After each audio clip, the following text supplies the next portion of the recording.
Hoxh, pyetja tjetër. Selam aleikum hoxh, Allah ju shpërbleft, kam dy pyetje. E para rreth abdesit. A është i saktë abdesi nëse nuk e fusim ujin në gojë dhe në hund fare, dhe a është kusht larja e veshëve gjatë abdesit? Pyetja e dytë rreth namazit me imam.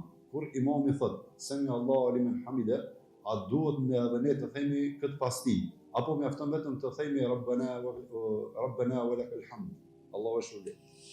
Wa alaikum assalam wa rahmatullahi wa barakatuh. Çështja e ufutjes së ujit në gojë dhe në hund, sipas shumicës së dietarëve, është sunnet dhe nuk është i domosdoshëm, dhe nëse ka marrë abdes pa shti ujin në gojë dhe në hund, abdesi i tij llogaritet i saktë.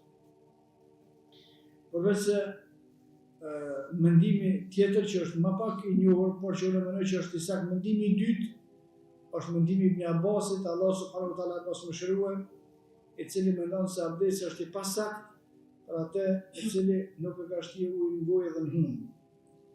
Komenti i Ibn Abbasit është fjala e Allahut që ayyuhalladhina amanu, o ju besimtarë, dhe kumtum ila salati, kur qoni mu fal namaz, faghsilu, lani wujuhakum, fytyrat e juve. Lani fytyrat e juve, shëratikisht fytyrë llogaritet prej kocit të veshit deri te koci tjetër të veshit, edhe prej vendit zakonshëm ku dalin flokët deri te kjo gropa, kjo gumba që është e fytyrit. Do të thonë që kjo shëratikisht llogaritet fytyrë. Tash Ibn Abbas e thonë edhe goja dhe hunë në fytyrë, mrena që sajna, kështu që do të milat. Por që kjo është mendimi i Ibn Abbasit. Shumica si mendim më i fortë është që nuk është obligative, është sunnet, po pejgamberi sallallahu alajhi wasallam e ka lë gojën edhe hunën, nuk di që ka në transmetim që nuk ka lë gojën e hunën, por është sunnet dhe nuk është i domosdoshëm. Mendimi i dytë është i domosdoshëm duke u bazuar në shpjegimin e Ibn Abbasit të fjalës së Allahut subhanahu wa taala rreth abdesit. Por pastaj Abdullah ibn Abbasi edhe Abdullah ibn Umeri, Allah subhanahu wa taala i pas mëshiruar të dytë, ata edhe syt kur e kanë la, e kanë bërë me ujë mrena, e kanë shtie ujë mrena syve, se ka thonë edhe syt janë prej abdesit, dhe për këta grupi tjetër i dietarëve thonë mendimi jonë është më mirë për shkak se të dy këta ka fundi jetës së tyre në qerrua, dhe kanë përmend dietarë se shkak që në qerrua kanë që kanë prek syt me ujë më tepër që kon dashur me i pastruar.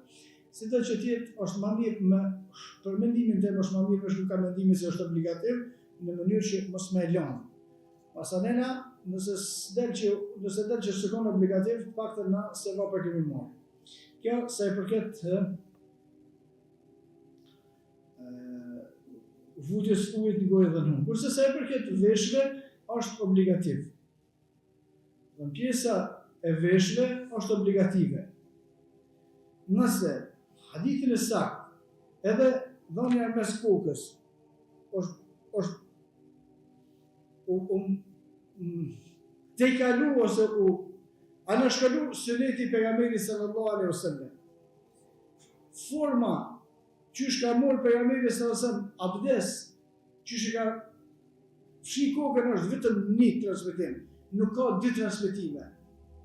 Pejgamberi sallallahu alaihi wasallam kur ka marrë abdes i ka lënë durt, pastaj ka shtirë ujë në gojë dhe në hund, pastaj ka lënë fytyrën, pastaj ka lënë krahët deri mbi bryla. Fytyra ka lënë me këto sipërfaqe që e përmenim, pastaj krahët i ka lënë deri mbi bryla, pastaj pejgamberi sallallahu alaihi wasallam i ka lënë të dy durt. Edhe e ka bërë komplet kryt të mas, edhe të para, pastaj e ka kthye të mrapa komplet, edhe i ka pastruar vesht. Kjo është praktika e pejgamberit sallallahu alaihi wasallam. Asnjë praktikë tjetër nuk ka të transmetuar.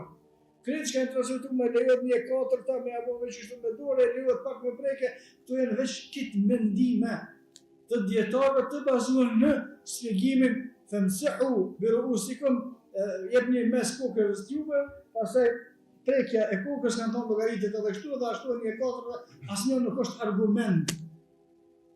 Argument është vetëm ajo që kanë pa pejgamberin sallallahu alaihi wasallam duke marrë abdes, duke e qenë dur deri në fund të këtij prapa dhe duke pasur vesht. Por te unë besoj se mendoj se është obligative me e pastrua edhe vesht vallahu alem. Këtu kanë dy pyetje hoxh. Pyetja e dytë ka rreth namazit me imam, kur imami thot sami Allahu limen hamida, a duhet të them pas imamit apo mjafton të thonë rabbana wa lakal hamd? Atëherë ka kanë tri. Se një më është një gojnë hunë, një me lavesht, edhe e treta më thonë se me Allahu limen hamida. Është një prej suneteve që shumë e kanë humbë gjithashtu, është me thonë se me Allahu limen hamida dhe gjemati, edhe duhet me thonë edhe gjemati. Nëse prej sunetit pejgamberit sallallahu alajhi wasallam është me thonë që thot imami, përveç leximit të Kuranit, kur thotë imam Allahu akbar, na thojmë Allahu akbar. Kur thotë se me Allahu limen hamida dhe na me thonë se me Allahu limen hamida. Ai thot rabbana wa lakal hamd dhe me veti edhe na thojmë me veti rabbana wa lakal hamd, e thot Allahu akbar, na thojmë Allahu akbar. Do thotë përjashtimi rabbana se me Allahu limen hamida nuk duhet me thonë, unë nuk e di ka kanë përjashtuar, por shkak se kërkon s'ka argument në botë, hiç me thonë, nuk duhet me thonë se me Allahu limen hamida.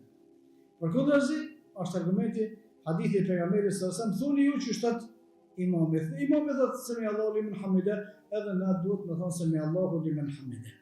Por te është sunet me thonë se me Allahu limen hamida, edhe mas imamit, edhe është mirë mos me humbën për me marrë shpërblimin Allahu a'lam.